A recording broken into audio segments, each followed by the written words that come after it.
ശ്രീ ജിൻഡോ ഇവിടെ നിങ്ങളുടെ യൂത്ത് കോൺഗ്രസിൻ്റെ ഒരു നേതാവ് പരാതി കൊടുത്തായിരുന്നു കേട്ടോ. ആ പരാതിയൊക്കെ അന്തരീക്ഷത്തിലാവിയാണ്, ഒന്നും സംഭവിക്കില്ല. കാര്യം എന്താണ്? ഇപ്പം കോട്ടുകളി പറയുകയാണ് നാളെ മുതൽ സകല അന്വേഷണ ഏജൻസികളിലേക്കും പരാതി കൊടുക്കും. എന്ത് പരാതി കൊടുക്കും? CPM നിന്ന് പുറത്താക്കിയെന്ന് പറഞ്ഞ പരാതിയോ, അല്ലെങ്കിൽ ഞാൻ കോഴ വാങ്ങിച്ചു എന്ന ആരോപണമുണ്ട് അത് അന്വേഷിക്കണമെന്ന പരാതിയോ? ഇവിടെ പരാതിക്കാരനില്ല, പരാതിയില്ല, കൊടുത്ത പണമില്ല, ആരോപണങ്ങളില്ല, ഒന്നുമില്ല. അപ്പോൾ യൂത്ത് കോൺഗ്രസിൻ്റെ പരാതിയും പ്രതിപക്ഷത്തിൻ്റെ പരാതിയും ഒക്കെ അന്തരീക്ഷത്തിലാവുകയാണ്. ഈ വിഷയത്തിലുള്ള സമരങ്ങളും ഒരുപക്ഷെ സമരമായി ഇറങ്ങി യുവമോർച്ച മാത്രമേ കണ്ടുള്ളൂ. സമരം ഒരുപക്ഷെ വൃഥാവിലേ ആവുകയുള്ളൂ. ജിൻഡോ അല്ല ലക്ഷ്മി, അതിൽ അങ്ങനെയല്ല കാണണ്ടേ. ഇതിലിപ്പോൾ പരാതിക്കാരൻ എന്ന് പറഞ്ഞാൽ ഈ പൈസ കൊടുത്ത ആളുകൾക്കും പരാതി പറയാൻ പറ്റാത്ത സാഹചര്യമുണ്ട്. കാരണം അവർ PSCയിലേക്ക് നിയമനം കിട്ടാൻ വേണ്ടിയിട്ടാണല്ലോ, ഇത് കിട്ടാൻ വേണ്ടിയിട്ടാണല്ലോ പൈസ കൊടുത്തത്. അപ്പോൾ ഇവരുടെയൊക്കെ വിശ്വാസ്യത ഒരു പ്രശ്നമായതുകൊണ്ട് അവർ പാർട്ടിയുടെ കോടതിയിലും പാർട്ടിയുടെ പോലീസ് സ്റ്റേഷനിലുമാണ് പരാതി തീർപ്പാക്കാൻ പോയത്. അതുകൊണ്ടാണ് ഈ പ്രശ്നങ്ങൾ മുഴുവൻ. അവിടുത്തെ പോലീസിൻ്റെ മുമ്പിൽ കിട്ടിയ പരാതി പോലും പണം തിരിച്ചു കൊടുത്തപ്പോൾ അത് സെറ്റിൽ ചെയ്ത് തീർത്തു എന്നാണ് നമുക്കറിയാൻ കഴിയുന്നത്. അപ്പോൾ യൂത്ത് കോൺഗ്രസിൻ്റെ പരാതി എന്നുള്ളതിനേക്കാൾ അപ്പുറം ഇവിടെ ഹസ്കർ പറഞ്ഞ പോയിന്റിനെയാണ് എനിക്ക് പറയാനുള്ളത്. CPMൻ്റെ ആഭ്യന്തര പ്രശ്നം മാത്രമാണെന്നാണ് ഹസ്കർ പറയുന്നത്.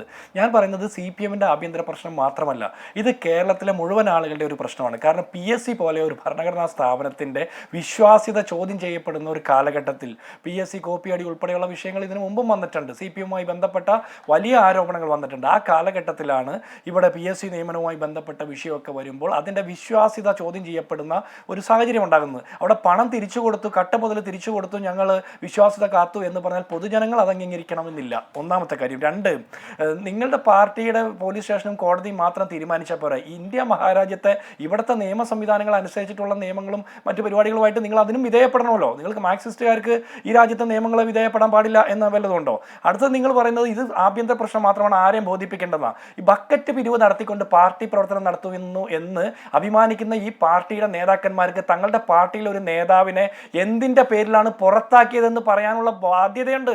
പൊതുസമൂഹത്തോട് അത് നിങ്ങൾ പറയണം. നിങ്ങളുടെ നേതാവ് നിങ്ങളുടെ പാർട്ടിയുടെ അന്തസ്സത്തയ്ക്ക് അല്ലെങ്കിൽ അതിന് ചേരാത്ത രീതിയിൽ പ്രവർത്തിച്ചെങ്കിൽ, കളങ്കമുണ്ടാക്കിയെങ്കിൽ എന്തായിരുന്നു ആ കളങ്കം എന്ന് പറയണ്ടേ? ഞങ്ങളൊക്കെ കഴിഞ്ഞ കുറേ ദിവസങ്ങളായിട്ട് പറയുന്നു PSC കോഴയുമായി ബന്ധപ്പെട്ട വിഷയത്തിൽ പ്രമോദ് കോട്ടൂളി ഉൾപ്പെടെയുള്ള ആളുകൾക്ക് ബന്ധമുണ്ട് എന്ന് ഞങ്ങൾ പറഞ്ഞപ്പോൾ അത് പ്രതിപക്ഷത്തിൻ്റെ സൃഷ്ടിയാണ്, മാധ്യമ സൃഷ്ടിയാണ്, ഗൂഢാലോചനയാണ് എന്നൊക്കെയാണ് നിങ്ങൾ പറഞ്ഞത്. പിന്നെ എന്തിനു വേണ്ടിയിട്ടാണ് പ്രമോദ് കോട്ടൂളിയെ നിങ്ങൾ പുറത്താക്കിയത്? അത് നിങ്ങൾ പറയണം. അല്ലാതെ ഞങ്ങൾക്കൊരു ബാധ്യതയില്ല, ഞങ്ങൾ അക്കൗണ്ടബിൾ അല്ല എന്ന് പറഞ്ഞിട്ട് കാര്യമില്ല. നിങ്ങൾ ഈ ബക്കറ്റ് പിരിവെടുക്കാൻ മാത്രം പൊതുജനങ്ങളുടെ മുമ്പിൽ ചെന്നാൽ പോരാ, ഇത്തരം വിഷയങ്ങളിൽ മറുപടി പറയണം.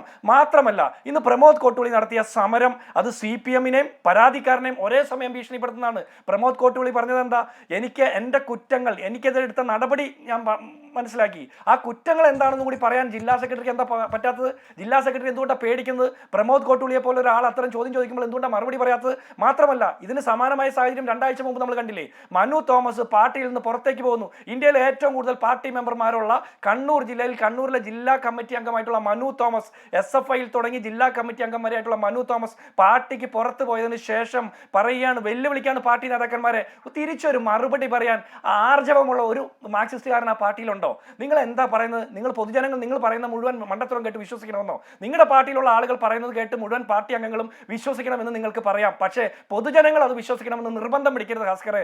ഇത് ഈ ആളുകളോട് നിങ്ങൾക്ക് അക്കൗണ്ടബിലിറ്റി ഉണ്ട്. നിങ്ങളുടെ ചിഹ്നം സംരക്ഷിക്കണമെന്ന് പറഞ്ഞ് നിങ്ങൾ വന്ന് പ്രസംഗിക്കുമ്പോൾ ചിഹ്നം സംരക്ഷിക്കാതിരിക്കുന്ന ആളുകൾ മാത്രമല്ല പൊതുജനങ്ങൾ, ഈ പാർട്ടിക്ക് വോട്ട് ചെയ്ത ആളുകളോട് മാത്രമല്ല, ഈ പാർട്ടിയുടെ മേലാപ്പിൽ വന്ന് ഈ പാർട്ടിയുടെ എല്ലാ സൗകര്യങ്ങളും പറ്റിക്കൊണ്ട് ഭരണ സംവിധാനത്തിൽ വന്നിട്ടുള്ള മാർക്സിസ്റ്റ് പാർട്ടിയുടെ സർക്കാർ കൂടി ഉത്തരവാദിത്തം പറയണം. പിണറായി സർക്കാർ മറുപടി പറയണം. മുഹമ്മദ് റിയാസ് എന്ന് പറഞ്ഞ മന്ത്രി മറുപടി പറയണം. മാത്രമല്ല, നിങ്ങൾ നേരത്തെ പറഞ്ഞൊരു കാര്യം, ഒറ്റ കാര്യം പറഞ്ഞ് അവസാനിപ്പിക്കാം ഹാഷ്മി. പണിയെടുക്കാതെ പണം ഉണ്ടാക്കിയതിന്റെ പേരിലാണ് ഇത്തരം ആളുകളെ പുറത്താക്കുന്നെങ്കിൽ ആദ്യം പുറത്താക്കേണ്ടത് ആരെയാ? ഈ മാസപ്പടി വാങ്ങിയതിനും അതിന് ഒത്താശ ചെയ്ത ആളുകളെയൊക്കെ പുറത്താക്കണ്ടേ? എന്തുകൊണ്ടാണ് നിങ്ങൾ നിലപാട് സ്വീകരിക്കാതിരുന്നത്?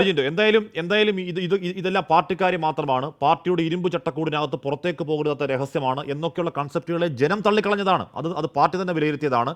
ഇക്കാര്യത്തിൽ ഒന്നും ഒളിക്കാനില്ലെങ്കിൽ അത് വന്നു നിന്ന് ആർജവത്തോടെ ഇന്ന കാര്യത്തിന്റെ പേരിൽ കോട്ടൂളിയെ പുറത്താക്കി എന്ന് പറയേണ്ടത് CPM ആണ്. ചർച്ചക്കാളെ വിടേണ്ടതും CPM.